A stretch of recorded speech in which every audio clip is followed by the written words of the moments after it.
사람들은 하나님의 말씀이 이해하기 너무 어렵다고 말합니다. 그런데 신기한 것은 예수님 당시의 제자들 역시도 예수님의 가르침에 대해 우리와 똑같이 반응했다는 사실입니다. 요한복음 6장 60절에서 제자들이 이 말씀은 어렵도다. 누가 들을 수 있느냐? 라고 말할 정도였으니까요. 이런 어려운 하나님의 말씀을 어떻게 이해해야 하는지에 대하여 A.W. 토저는 이렇게 말했습니다. 성경은 초자연적인 책이기에 초자연적인 도움 없이는 이해할 수 없다라고.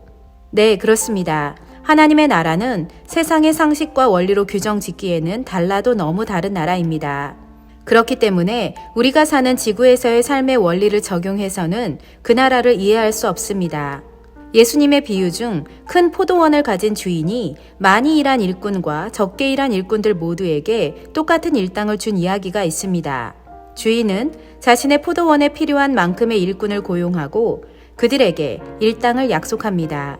모두가 주인이 약속한 삭슬 받지만 우리보다 덜 일한 사람이 더 오래 일한 우리와 같은 일당을 받을 때 우리는 불공평하다고 느낍니다.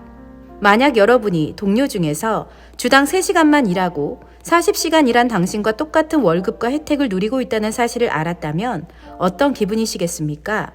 자연적으로 우리는 이건 공평하지 않잖아 라고 생각할 것입니다.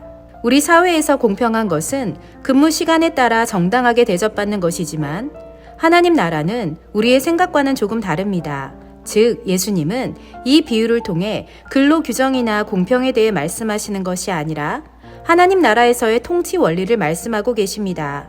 하나님 나라에서는 하나님이 정한 것이 곧 원리이고 답입니다.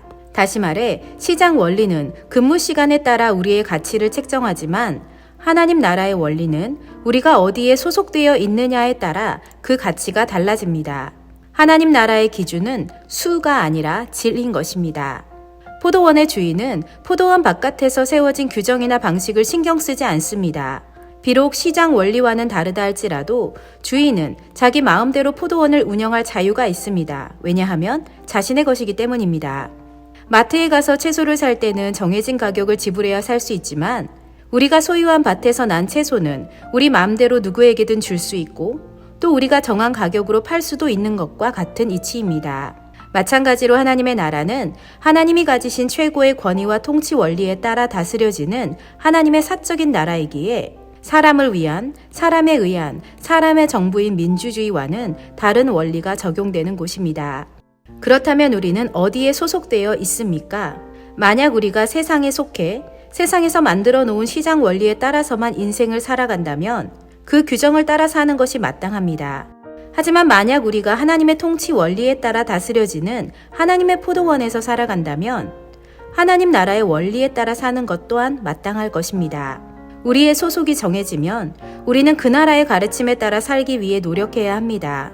그리고 우리가 하나님 나라에 소속되어 있다면 우리가 얼마나 오랫동안 그리스도인으로 살아왔는가 그 연수보다는 우리가 예수님의 가르침을 따라 살기 위해 어떻게 헌신했는가 그 질이 더 가치 있는 일임을 잊지 않아야 할 것입니다.